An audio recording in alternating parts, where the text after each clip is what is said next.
How do we estimate these n-gram probabilities? Let's look at bigram probabilities. The maximum likelihood estimate for a bigram probability, the probability of a word I given the previous word I minus 1, we just estimate by counting. We count how many times did word I minus 1 and I occur together, and divide it by how many times word I minus 1 occurs. So it's like saying, of all the times that we saw word I minus 1, how many times was it followed by word I? And we'll use the notation count sometimes, and sometimes we'll, for simplification, we'll just refer to a C. We'll use C for count. So the joint count of word I minus 1 and I divided by the count of word I minus 1. So let's walk through an example. So we have, again, our equation. The probability of word I given the word I minus 1 is the maximum likely estimate. It's just, I'll write MLE, estimated by the maximum likelihood estimator as this count over this count. And let's look at let's make up a corpus. So here's our simple corpus borrowed from Dr. Seuss. So we have 3 sentences. Each one starts with a special token, start of sentence, and ends with a special token, end of sentence. And they're very short sentences. I am Sam, Sam I am, I do not like green eggs and ham. And let's compute some language model probabilities from this small corpus. So first, probability of I given the start symbol. So that's computed as count of start symbol, comma I, make that a big I, over count of start symbol. So I is follows the start symbol twice, 1, 2, and the start symbol occurs 3 times, 1, 2, 3. So that probability is 2/3, or 0.67. So that's the probability of I given start. And you can see examples of lots of different probabilities here. So for example, let's just pick another one at random. The probability of Sam given the word am. How many times does am, comma, Sam occur? It occurs once. So that's 1. And the denominator is how many times does am occur? And that occurs twice. So that's going to be 1/2. So there's our probability of Sam given am, and so on. So let's look at a larger corpus in order to get some more realistic counts. And the corpus we're using here was collected from a dialogue system that answered questions about restaurants in the city of Berkeley, California. And here's the kind of sentences that were in this corpus. Can you tell me about any good Cantonese restaurants close by? Or mid-priced Thai food is what I'm looking for. Tell me about Chez Panisse. Now here's some sentences. And let's compute some n-grams based on these sentences. So first, let's start with the raw bigram counts from this small corpus of just under 10,000 sentences. So what I'm showing you here is a bigram count table. So here's the word I is followed by the word I 5 times. The word I is followed by the word want 827 times. The word want is followed by the word to 608 times. The word to is followed by the word eat 686 times. And we've just put some sample words up here. I picked I want to eat Chinese food, lunch, spend, just to show you some words that might occur together in a sentence and some other words. And you can see a lot of these words, a lot of these probabilities are zeros. A lot of these counts, I'm sorry, are zeros because it just happened in this small data set that want was never followed by want. So that's this 0 here. Or Chinese was never followed by the word to here. Okay. So in order to turn these counts into probabilities, all we have to do is normalize by a unigram count. Because remember, the probability of a word I given the word I minus 1 is the count of word I minus 1, word I, over the count of word I minus 1. So we need to divide these joint counts of the 2 words by the count of the previous word.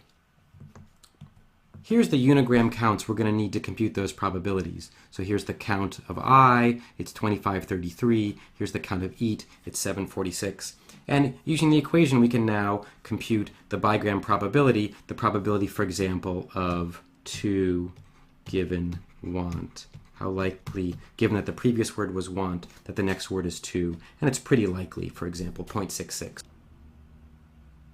But notice that things with counts of 0 still have probabilities of 0. Lots of things have zeros here. So now that we've computed all of our bigram probabilities, we can now estimate the probability of a sentence. That's our goal for language modeling, simply by multiplying together all the component probabilities. So the probability of start of sentence, I want English food, end of sentence, is the probability of I given start times the probability of want given I times the probability of English given want, food given English, start given food, and so on. What kinds of knowledge are expressed by these bigram probabilities? Why, for example, is the probability of English given want lower than the probability of Chinese given want? Well, probably that's because Chinese food is more popular and more people are going to ask about it, and so wanting Chinese is more likely than wanting English. So that's a fact about the world. It's a fact about cuisines, not so much a fact about English. What about the probability of to given want being so high? Now that's a fact about grammar. That's a fact that the verb want in English requires an infinitive after it. So want has infinitives, and that's a grammatical fact. So that's grammar. Grammar. And what about the probability that want, given that the previous word is spend, is 0? So that 0 seems to be caused by a grammatical fact. Spend, want is two verbs in a row. That kind of verb doesn't seem to be grammatically possible in English. So that 0 is caused by a grammatical disallowing. How about this 0? Why is the probability of food following to 0? Now here, this 0 is a contingent 0. You could imagine a sentence that has to food in it. I'd like you to stop and think about a sentence like that yourself. Good. It just happens that such a sentence never occurred in the training data. So this is a contingent 0, where this is a structural 0. All right, let's move on.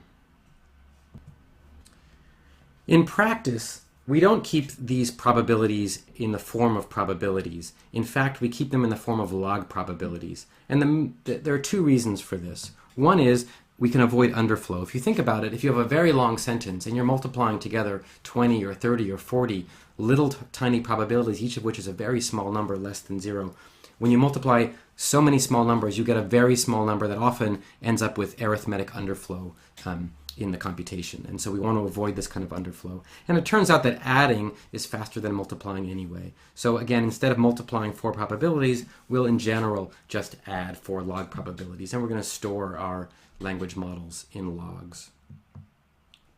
There are a number of publicly available language modeling toolkits. One of them, SRI-LM. And so you can download SRI-LM. Another publicly available resource is the Google Ngrams release. So this has been out for over 5 years now. Google released a 1 trillion word corpus, over 1,000,005 grams, and 13 million unique words. So a huge data set which you can download and use for your any kind of Ngram applications you'd like to use. So here's an example. Some of the data from the Google Ngram release. Some 4-gram counts for 4 grams beginning with serve as the in words beginning with IN. So this is a very big corpus. And you can see that serve as the indication occurred 72 times on this web corpus. And you have more information on the Google web corpus there. Another publicly available corpus is the Google Book Ngram corpus. Let's look at that. So this corpus lets you plot counts of words in Google Books, and a number of corpora are available for American English, British English, Chinese, French and German, and various kinds of corpora which can all be downloaded.